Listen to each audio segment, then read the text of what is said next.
was 6 years old, I got lost in a mall. Using my stellar 6-year-old brain, I figured that my dad and sister would have to go back out to the car eventually. So I stepped out into a parking lot, into a sea of cars without the first clue where ours was. The half hour that followed was probably one of the most defining of my life. I was 6, I knew about stranger danger, but when a man in a pickup truck pulled up and asked if I needed help finding my car, I got in. Fast forward 30 years to when my then 4th grade daughter comes home and tells me 2 boys in her class found the worst swear word in the word search that day, the R word. The R word. And then she says, "Mom, what does rape mean?" For a moment, I was paralyzed. But then I have this policy of always answering my kids' questions the best I can. So I took a deep breath and I said, "It's when someone touches a person's vagina or penis in a way that they don't want, and they don't give them the choice to say no." Afterwards, as I was watching her play in our backyard, my biggest fear wasn't that she would one day find out about my own experience with sexual violence. My biggest fear was that I wouldn't be able to show her enough healthy examples of positive sexuality so that my experience didn't also alter her life. The first few times I talked to high school students about sexual assault in their classrooms, when we got to the Q&A part of the session, I was inundated with what I call the "does that count" question. Well, what if she and I were both drinking? Does that count? Or, well, what if she said yes, but then in the middle she changed her mind? Does that count? Or, well, what if neither of us remembered it the next day? After about my 3rd one of these, I realized that something was very, very wrong. So I said, you know what, let's reframe this. Let's take the legality of this aside, and then let's look at this from our own values. Do you want to have sex with someone who doesn't remember it the next day? Do you want to not remember it the next day? Do you want to be someone's regret or someone's "I did it just so I could get out of there"? Or wouldn't you rather be someone's enthusiastic yes? With this, the entire conversation changed. It got much more open, much more honest, much more authentic, much more vulnerable. It turns out that initially the thing that was wrong was me. I was giving these kids a map and pointing out all the scary and dangerous places and forgetting to talk about the wonderful places, the amazing places, the awkward places, the beautiful places. It was time to reframe this whole conversation. We are living in a world that uses shame as a shield, and it's not working.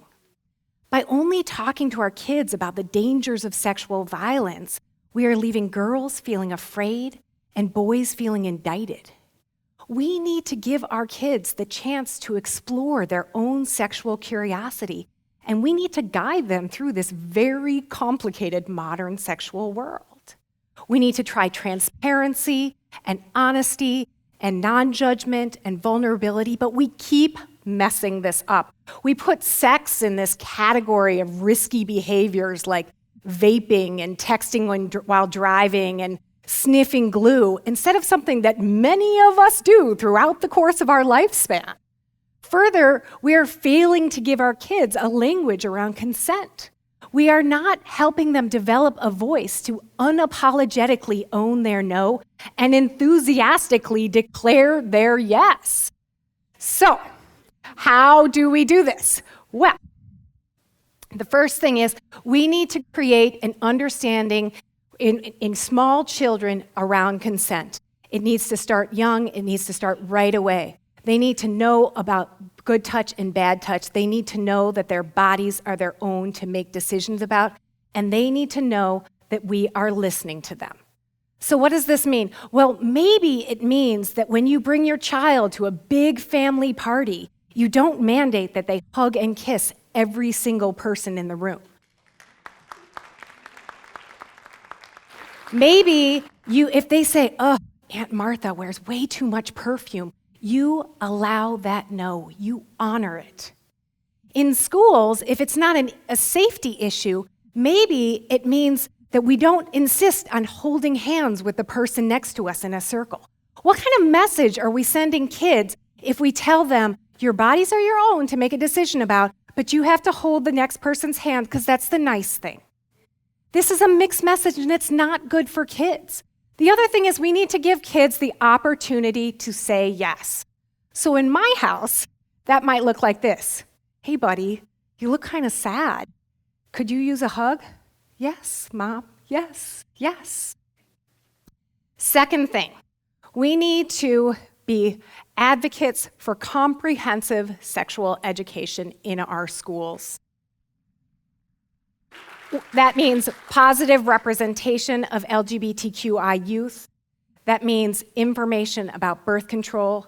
That means instructions on how to work birth control. That means information about STIs. According to the Guttmacher Institute, since 2006, fully 28% of girls and 35% of boys have received abstinence-only sex education in school. That number is appalling to me and absolutely unnecessary. If you cannot be an advocate, if you cannot make sex ed happen in your schools, then you need to make it happen in your communities or in your places of worship, and always, always be having these conversations in your own home. Third thing, you need to acknowledge that there is not just one sex talk. We don't get to have our 5-year-old, the birds and the bees, where do babies come from, and call us good. You're not good. This is an ongoing conversation, and you need to continue with the conversation in every opportunity that you have. So that might mean that when you're driving to school and your 11-year-old in the back hears the morning DJ say something about porn, as apparently morning DJs are wont to do, and he says, "Hey, Mom, what's porn?" You could turn off the radio and distract him with a discussion about dessert, or you could answer the question. You don't have to give a full treatise on sex workers' rights, but you could answer the one question that is being asked and allow him to ask another one. That's honesty. The nice thing about this ongoing conversation is if you muddle it the first time, you'll get a chance to do it again. A few years ago, my daughter asked me how exactly condoms worked.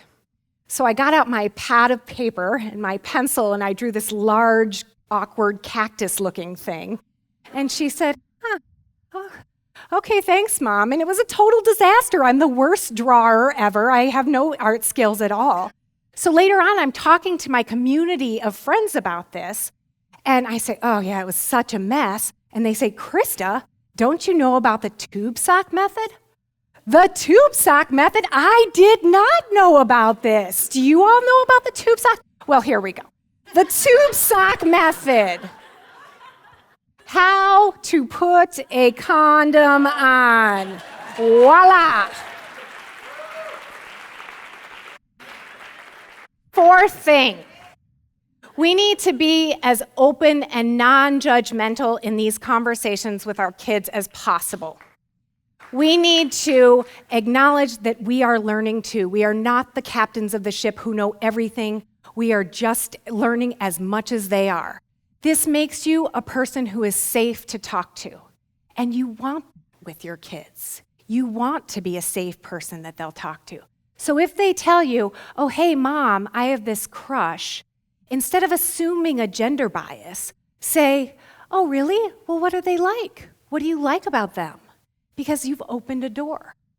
Similarly, if they tell you that their best friend is a non-binary aro ace, you could say, oh, really? What's that? Or if you know what that is, you could say, oh, well, what do you think that means? What does that mean to you? You see, this is how we open the conversation. This is how it keeps going. It's not yes or no, it's wide open. Finally, I would like to acknowledge that I do understand that sometimes it's uncomfortable to talk about sex. Sometimes it's awkward, and sometimes it goes really right, and sometimes it goes really wrong. A few months ago, I had my 14-year-old son in the car with me, and it was just the two of us, and this never happens. There's usually one other kid somewhere. So I thought, I'm gonna take this opportunity. And I turned to him and I said, hey, buddy, I just want you to know that if you have a wet dream, it's totally normal. It's very common. This happens to adolescent boys all the time. It is not a big deal at all. Just, you should let me know, because then I can make sure we get the laundry done so it's not a big sticky mess up there for 2 weeks. And he says, yeah, Mom, I know how to do my own laundry, but you could just pull over here on the side of the road. I'll walk the rest of the way to school. So you see, sometimes it goes wrong. And that's all right, as long as we're showing up. We show up so that we build the scaffolding, however rickety it can sometimes be, beneath our children, so that they can lead healthy sexual lives that are rooted in open communication and enthusiastic consent. Thank you.